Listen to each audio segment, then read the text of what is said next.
Good morning, this is Shelby Law with the Great Basin Smoke Dispersion briefing for Monday, January 25th, 2021.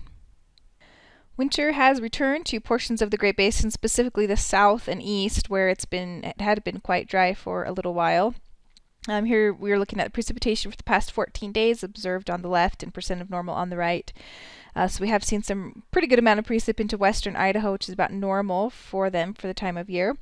And then some good amounts also moving up into Utah. This doesn't reflect the last day, and we have received more snow over here and even across the south in the last 24 hours.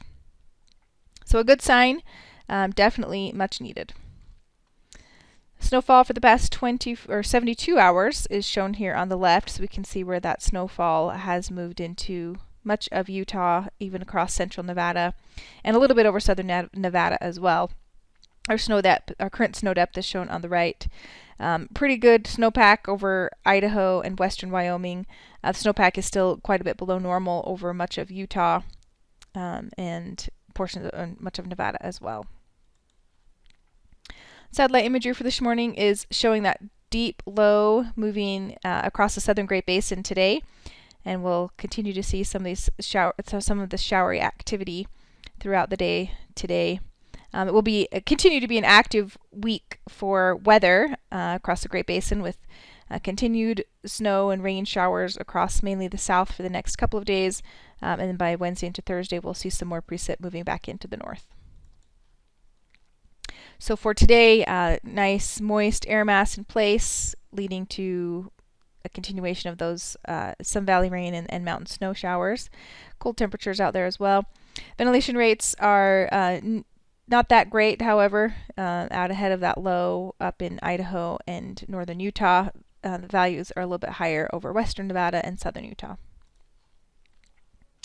Transport winds are generally light right over the Great Basin. The stronger winds associated with that low are to the south and west of the geographic area. That's what's kind of keeping some of our ventilation rates lower. And mixing heights as well are fairly low across the north. On Tuesday, by late in the day Tuesday, some of that moisture will have moved off to the east, and we'll be setting up for another trough that's developing off the northern Pacific coast.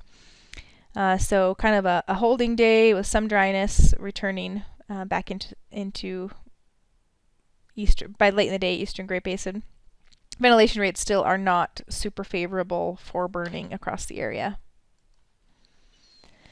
as those transport winds remain light once again on Tuesday.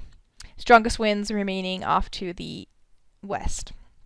And the mixing heights are still fairly low on Tuesday. The bigger change comes on Wednesday, as we'll see that low open up and begin to move inland. Wind speeds will pick up quite a bit, and will bring some moisture back into the Great Basin. Ventilation rates increasing quite a bit across the geographic area. This is mainly due to very strong winds associated with that low moving in on Wednesday. These are southerly winds, so our temperatures will be slightly warmer by Wednesday through the weekend. Mixing heights increase as well across a bit across the geographic area for better ventilation rates. The 3-day precip totals are shown here. In the short term, we're looking for continued precip across the southern Great Basin, and then by that Wednesday to Thursday time frame, some more moisture will be coming into the western and northern portions of the area. Precipitation continuing on Wednesday as that low drops even further south, and we continue to see moist southerly flow favoring high elevation snow across Idaho and Nevada. Ventilation rates are pretty favorable over Nevada and western Utah, a bit lower across the north and east. On Friday, we should see a bit of a break in the precipitation as some drier air moves in. And ventilation rates remain high for Utah and Nevada, a little bit lower across Idaho. And then on Saturday, we may see another little slug of moisture move into Idaho for some precipitation up there, but remaining on the drier side across Utah and Nevada. And ventilation rates are still somewhat favorable for burning. More of the same is expected on Sunday, kind of a drier in between day, but some moisture lingering across the north. There is another low setting up off the Pacific coast, and this guy looks to move in by midweek, so Tuesday, Wednesday timeframe, if that still holds. So it looks like we are going to remain in a fairly active pattern for at least the next 7 to 10 days, bringing continued precipitation to the Great Basin, and we'll take it.